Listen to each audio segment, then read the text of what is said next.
Magandang araw guys, narito na naman si Piu Piu naglalakad papuntang Sakayan. At ayun nga, Wednesday ngayong araw, kaya naman PE yung first subject namin.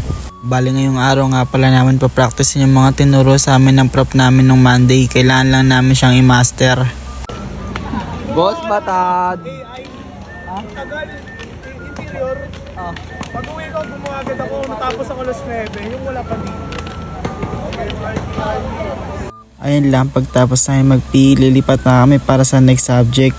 Pagkalipat nga namin dito, pagkarating ng prof, pinapagawa kami ng mga paper models.